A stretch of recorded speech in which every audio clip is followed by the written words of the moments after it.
misy finoanany menanao fanomezana avy amin'Andriamanitra fa mila voakanao zany.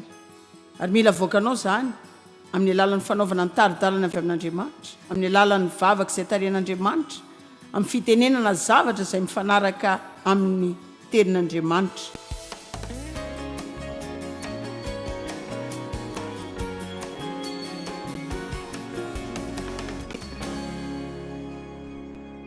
Androany sika resaka momba ny fisalasalana sy ny fomba fampiasany Satana zany mba hangalarana ny finoantsika raha eo misotranao ny amin'ny tenao androany, sotra ny amin'ireo olona mahafinaritra rehetra izay eto androany, ary mivavaka mba hisy fiantraikany amin'ny fiainan'izy ireo ny tenao amin'ny anaran'i Jesosy. Andriamanitra manome antsika akanjo fiarovana izay asainy tafitsika. Zany akanjo zany dia miaro antsika ny amin'ny fahavalo zany no anaovana azy. Ohatran'ny hoe maivana zany kanefa tsy maintsy tafianao. Misy fizarana maro amin'ny fitafiana io na dia zany aza dia resaka ny ray amin'ireo fotsiny azo ao arivo izao dia ny finoana. Ary eo amin'ny Efesiana 5:12 dia milaza fa ny fanampin'izany rehetra zany dia tany ny finoana ho ampingy izay ahazonareo mamono ny zanatspika rehetra mirehitra izay alefa n'ilay ratsy. Daholo lazaintsika fotsiny hoe ny ampinga ny finoantsika dia hitovy amin'izao zavatra izao. Mandefa zanatspika aminao ny fahavalo fa tsy mahatsaranao akory ny anananao izay mipetrapetraka eny fotsiny. Zany mihitsy manaboky ny finoko ao koa ny seden'ny finoko dia ny iran'ny finoko. Rehefa manafika anao ny fahavalo dia izay no ilanao ananganana ny ampinga ny finoanao. Ina moa zany no tena dikan'izany? Zany midika fa rehefa mila ny finoanao ianao. Zany nanomezana ny finoana ho antsika rehefa manafika ny fahavalo. Fa ny fisalasalana izay tena mifanakaiky kely amin'ny tahotra dia natao angalarana ny finoantsika, angalarana ny fahasahiana ao amintsika. Fahavalo tsy tiantsika hoe sasa zany, tadavy no kanosa foana isika. Ka mba hivelomana tsy amin'ny tahotra dia ilaina ny mianatra fomba fiaina tsy misy fisalasalana. Hitanareo amiko ny fisalasalana, teraka fisalasalana. Vao manao fanapa-kevitra ianao dia teraka miaraka amin'izay koa ny fisalasalana. Toy ny anotra kely eo amin'ny reny. Tsy hainao mihitsy izay fotoana ilany eo. Toy ny zavatra kely nefa tena olana be. Efa nisy taminareo hoe tratran'izany otra kely ny fisalasalana zany. Ny fisalasalana dia mamela antsika rehetra, mamela ny Abrahama zany. Mino mihitsy aho fa ny fisalasalana dia efa nanao izay amelezana ny sain'ny Tompo sy mpamontsika dia Jesosy Kristy. Mino aho fa tena nanangana ny ampingan'ny finoana izy. Abrahama koa mila nanangana ny ampingan'ny finoana. Rehefa mamela antsika ny fisalasalana aza milaza hoe mba tiako fotsiny raha tsy manao la fisalasalana fa milinganao ny ampingan'ny finoana dia ilazanao hoe mino aho. Zaho mino ny zavatra rehetra izay lazain'Andriamanitra aho fa hitrango izany asan'ny apôstôly 7:20.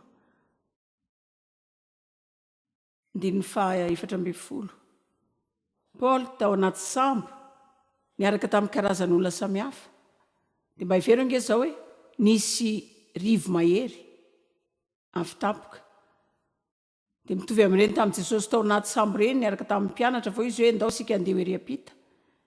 Fa ny zavatra nitrangana anaraka dia rivo-doza mahery no avy ny fofofofo tampoka. Tena ao anatin'ny fotoana mba hanamboaranao saina zany, mba hanapahanao hevitra, manapa-kevitra mba hanao tsara amin'ny fiainana, manapa-kevitra fa anao fanekenany amin'ny zavatra izay inonao fangatan'Andriamanitra mba hanaovanao fanekenana. Zavatra manaraka afaka manantenanao dia rivo mahery. Tsy tiako ny tenanareo zany fa aleoko aza miteny hoe tsy izay no mitranga. Fa raha ny tiako dia ny tena aminareo izay mba tianareo inoana mihoatra noho ny zava-misy. Raha nao izany ihany aho. Fa misy ilay rivo mahery, fa oriana kelin'ilay rivo mahery, izany hoe tena karazana rivo-doza io raha ny fiantson'ny tavaratra azy. Dia ny fofofofo nidina avy teo ny tafidrivotra ary raha ny paon-drivotra ny sambo ka tsy nahatoy hiady tamin'izany rivotra izany dia navelanay zany ka navezivezy ny rivotra teny. Ary raha nandeha faingana namorona nosokaoda ny azo nilan'ny tako-drivotra izay dia saika tsy nahazo salopy. Ary rehefa nakarina zany dia novahorany manodidina ny sambo ary natahotra izy fa andao hiahatra ny fasika mandrevy dia napidina laika navelany andeha ho azy ny sambo. Fa hoy Paul ao amin'ny 2:20 ary ankehitriny mananatra anareo mba hatoky izany hoe ao anatin'izany rivo-doza mahery izany. I Paul no milaza ankehitriny mananatra anareo mba hatoky anareo. Tena sarotra izany sa ahoana rehefa tratra ny rivo-doza amin'ny fiainanao ianao dia mbola hifaly sy hanana toetra tsara ihany. kanefa ny baiboly dia milaza amintsika mba hiazona antsika ny fifaliana foana. Eto amin'izao tontolo izao no ahitanareo fahoriana Jesosy matoki marina tena mandalo fahasairana anao na dia ny amintsika anareo hoe ampifaly tena matoki zaho efa naharesy izao tontolo izao ka Paoly nilaza mangataka anareo mba hanana fahatokiana tena manakery ny fifaliana raha tsy arianao zany afalianao zany koa dia matoki fa tsy hisy hofaty akory nareo fa ny sambo ihany no very fa nisy anjelin'Andriamanitra izay tompoko sady tompoiko nitsangana teo anilako alina ka nanao hoe aza matahotra ary Paoly fa tsy maintsy hitsangana eo anatrehany Kaisary ianao ary indro efa nomen'Andriamanitra anao ny olona rehetra izay miaraka aminao ka izao tena tiako ty ko matoki tompoko lahy eo fa mino an'Andriamanitra aho fa tokiana tanteraka fa ho tonga araka ny voalazany tamiko izany zao. Eo no ilana ny tenenanao rehefa voany tafidrivotra ianao dia eo no ilana ny tenenanao mino an'Andriamanitra fa ho tonga araka ny nampanantenainy amin'ny fiainako kokoa zany. Tsy hoe iraina fotsiny eo am-piangonana zany fa lazaintsika eo amin'ny tafidrivotra koa mino an'Andriamanitra fa ho tonga araka ny voalazany tamiko zany. Tsy haiko hoe rahovina tsy haiko hoe ahoana raha ny ankehitriny ny marina dia nanapa-kevitra ny tsy hanany amin'izany aho fa apetrako eo amin'Andriamanitra daholo zany dia androso aho ka akafinisanaandro mpiainako izay ananako satria Andriamanitra no miasa amin'ny olako ary mino aho za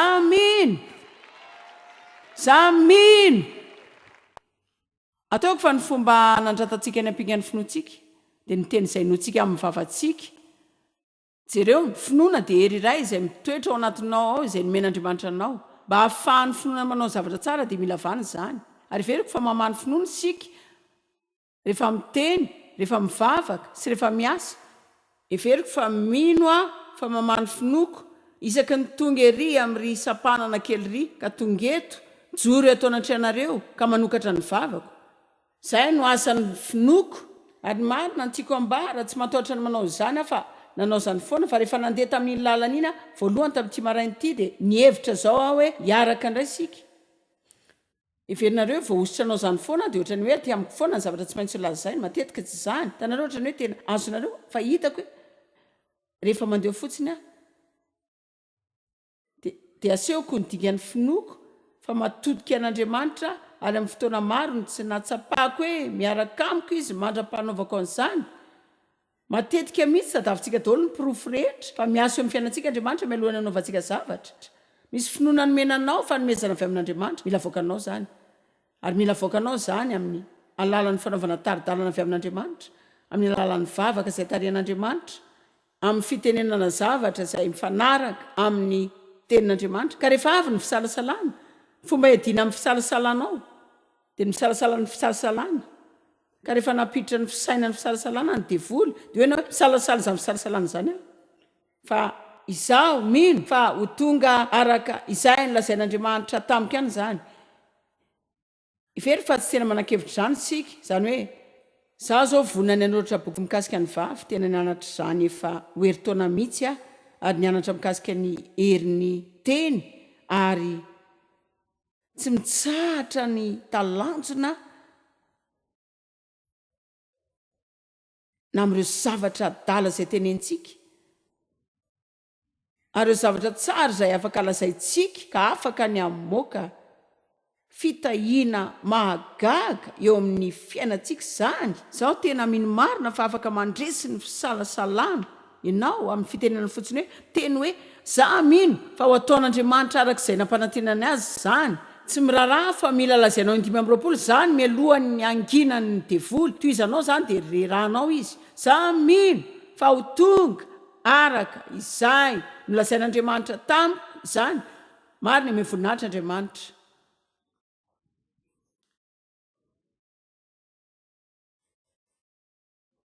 Romana 4:17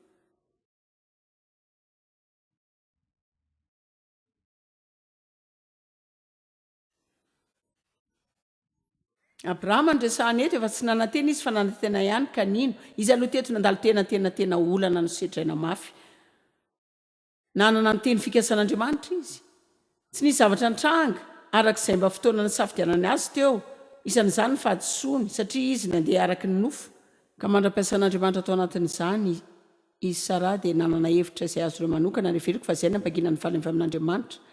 Raha ny maha olombelona lasa ny fanantenana nanantena tamin'ny finoana izy fa ho lasa rain'ny firenena maro arak'izay nampanantenana azy nahazo fampanantenana avy amin'Andriamanitra izy. Ary nahatrely zany, tsy nitranga akory ilay zavatra. Dia mila nijery ny tenany izy izay toy ny efa maty zany. Dia mila nijery ny Sara izy izay efa momba ary efa nitsahatra tamin'ny fomba mbehivavy ihany koa.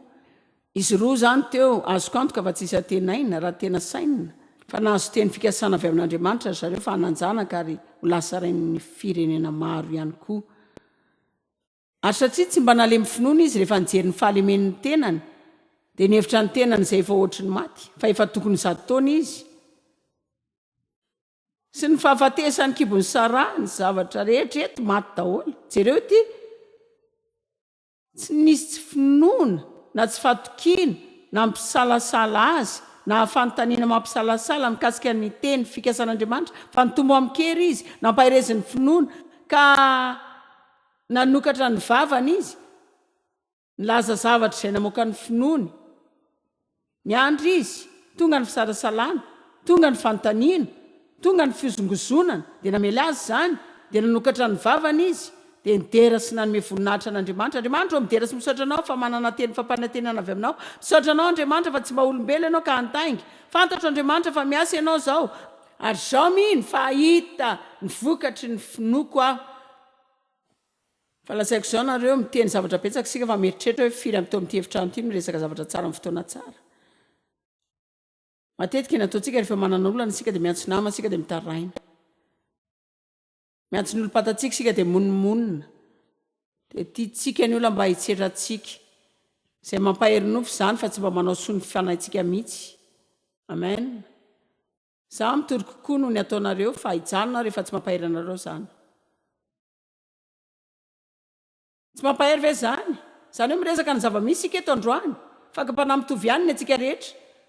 Fa na ho ela na ho aingana, mila tsaritsika ny fanomezana vahana nofo isaky ny misy tafio-drivotra, tady anaisitra ny finoantsika hiala amintsika, dia eo sika ny mila manandratra ny ampinga ny finoantsika. Adiniko ny avesatra ilay zavatra avy eo ataoko fa ny fotoana farany ampiasaintsika izany dia nanana olana hiazona azy sika.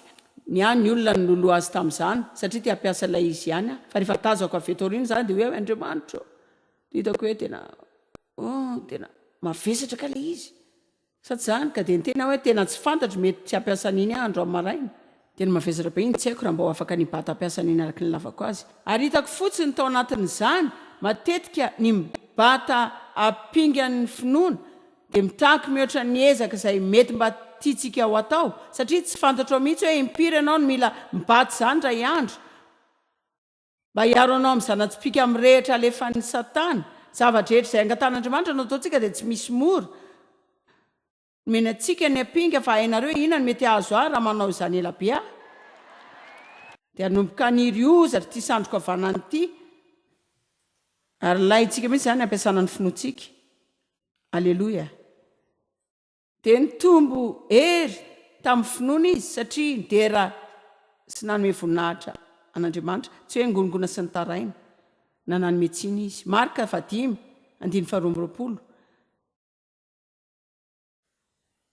Dia avy ny anankiray tamin'ny mpanapaka ny sinagoga nankeo amin'ny Jesosy. Jairo no anarany. Ary rehefa nahitany Jesosy izy dia nikoaka teo amin'ny tongony ary nanomboka nidera azy. Tiako nareo raha mba hanandrana ahaka saratsainy ity tantara ity. Ka ny angavy fatratra taminy izy hoe marary fofaty ny zanako vavikely andere mba hametra ao tanana izy. Sitrana velona faly mihitsy izy nahitany Jesosy. Efa eny nikasika ireo fahagagana, tsy isy fanantenana raha ny zanany vavy. Wow! Fa melombelomana zany hoe nahitany Jesosy. Nanana fahafahana nresaka taminy, vetivety teo, mety ho avy any angamba izy. Dia nandeha niaraka taminy izy. Ary nisy vahoaka betsaka nanaraka azy, ka nifanety taminy, tena efa saika nanepitra azy mihitsy. Ary nisy vehivavy anankiray izay efa narary 12 taona, sady efa niaritra zavatra be tamin'ny mpanao fanafody maro, ka nandany ny fananandrehetra nefa tsy nety sitrana. Fa vao maika ny narary kokoa aza ka rehefa nareny amin'i Jesosy dia nankeo ivona maky ny vahoaka, ka nanendry ny lambany. Fa hoy izy hoe, tena tiako ty. Fa hoy izy hoe, fa hoy izy hoe na dia ny fitafiany any aza ny voatendriko dia ho sitrana fa mahagaga ny tenenan'izany foana satria azoko anto fa misy demonina lefa mba nisy lainga tao andohany tao tsy ho tongeny amin'izany ianao e ary na dia ho tongeny aza tsy anao nininanao zany izy tsy olona n'izay ezaka taonao eo efa nararintsika ianao nandritra ny 20 taona efa nandeha tampitsabo maro ianao fa tsy nisy fiovana akory fa nytoy ny ady tamin'ny fisalasalana izy ka nanao hoe mino fa na dia ny fitafiany any aza ny voankasiko dia ho sitranao firy aminareo zao mahita izay zako tenenandroany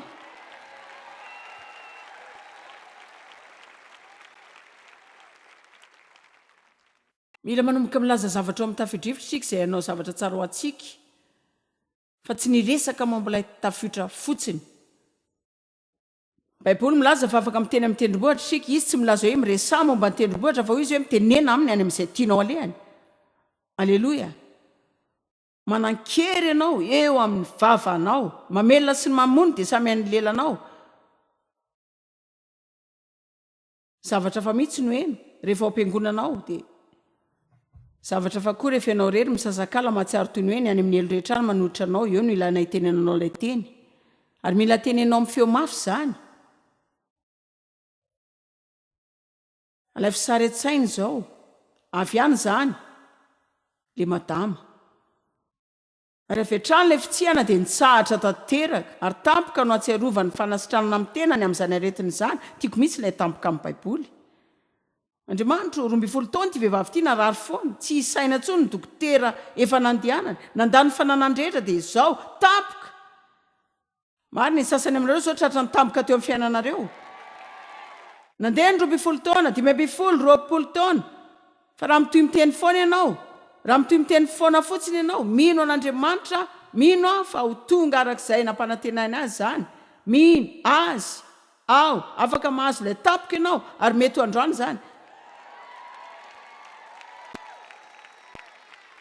betsaka aminareo izay mijery tele any an-trano any zao mipetraka ao an-trano na mijery solotsainanao na aiza naiza misy ianao tiako mba parezy nareo androany fa andriamanitra malala izay ilainao fantany anaranao efa eny ny vavakao dia ho azonao koa ny fitahiana tampoka efa ho avy fa aza mialana amin'ny tsokan-daharana satria andriamanitra dia matoky andriamanitra dia matoky amen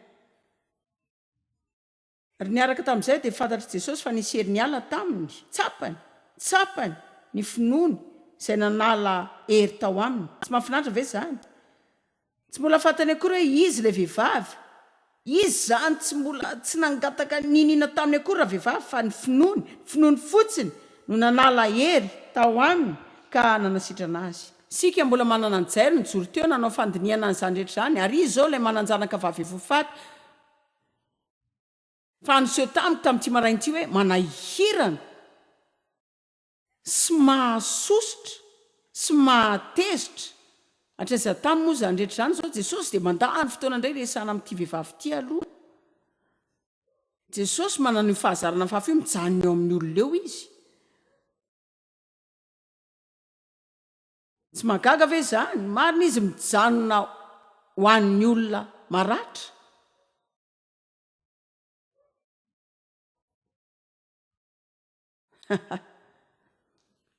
fa fantany tamin'ny tenany fa nisy hery niala tao amin'ny tao eo amin'ny 9 amin'ny 30 fa hoy ny mpianany taminy hitanao zao vahoaka mifanety aminao zao ka hoe ianao va iza nanendry ny olona rehetra mikasoka aminao jereo be dia be ny olona mifampikasoka aminy fa izy rery ihany nikasikasy tamin'ny lalan'ny finoany fa mbola nijery manodidina ihany izy hoe iza nanao zany mbola nanontany ihany izy hoe iza ilay vehivavy fa ilay vehivavy mahalala izay zavatra nitranga taminy dia taitra sy ny aotra ary nangofotra ny akoka teo anatrehany sady nilaza azy ny marina ary izy taminy anaka ny finoanao no nahasitrana anao ny fatokiana sy ny fiateranao amiko dia avy amin'andriamanitra mandehana somatsara asitrana amin'ny aretinao sy ny fahasarotana amin'ny tenanao raha mbola nyteny jesosy dia nisy tonga avy tany amin'ilay mpanapaka ny sinagoga ka nanao hoe tamin'ny jairo efa maty ny zanakao vavy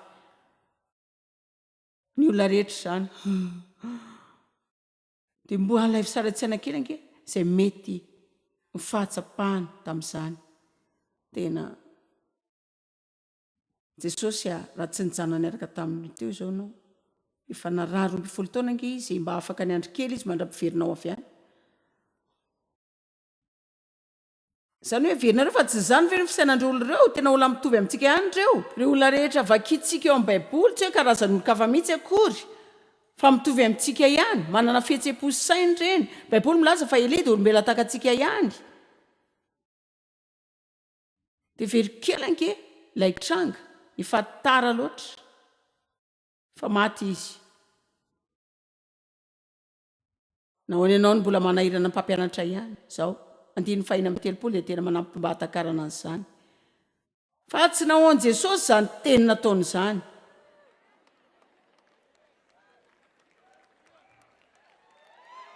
Fa tsy nahoan Jesosy izany teny nataony izany. Fa hoy izy tamin'ilay mpanapaka ny sinagoga, aza matahotra ny amin'izany filazana mampatahotra mafy izany, minofo fotsiny ihany. Andriamanitra ao misy olona te hitsoaka eto izao. Fa tsy nahoan Jesosy izany teny nataony izany. Zao hitanareo matetika ilay tsika no teny fotsiny hoe devoly ahenoko ianao fa tsy rarahanao na dia kely akory aza. Satria zaho mino fa ho tonga arak'izay nolazainy tamiko izany. Ianareo re olona misy teny tokony lazanareo rehefa mody any. Firy aminareo mahazany zao. Mody tsy mahafantatra. Izay no ataonao amin'ny fisalasalana. Devoly milaza tsy azonao mihitsy izany. Ny anao kosa manano ihany angamba ianao. Azafady hoe miresaka teny fikasan'Andriamanitra isika. Fa tsy hoe miresaka olona fotsiny akory, miresaka momba ny tenin'Andriamanitra isika, miresaka mikasika izay nolazain'Andriamanitra fa ho ataony. Ka ahoana nasainao milaza amiko fa tsy ho azoko izany. Janona kely eo amin'io isika vetivety fa ilaza aminareo ny marina ataoko fa tsy mitovy ny olana misy eo amintsika sy eo amin'Andriamanitra. Ataoko fa misy ny fisalasalantsika satria miaia ny amin'ny tenantsika isika. Mihoatra ny fisalasalantsika ny amin'Andriamanitra. No tsika fa ho ataon'Andriamanitra izany fa tsy tena matoky isika fa ho ataontsika izany. Ka mila atrehantsika izany androany. Fa mila miresaka mikasika ny fiheveran'Andriamanitra antsika isika sy ny fijereny antsika. Na dia ao anatin'ny tsy fahatanterahana asika. Vonina ny anao izany vetivety fianareo. Mino aho fa mialohan'ny azontsika zavatra avy aminy dia mila manana fahasahina makeo amin'ny seza fiandrianana isika. Tsy afaka makeo amin'ny tahotra sy fisalasalana ary tsy finoana isika. Jakoba 1 milaza mazava tsara. Fa rehefa miatrikady isika afaka makeo amin'Andriamanitra ary mangataka azy mba hamaly antsika fa izy ianao izany. Tsy misy fiovaovana na aloka avy amin'ny fiodinana. Jakoba 1.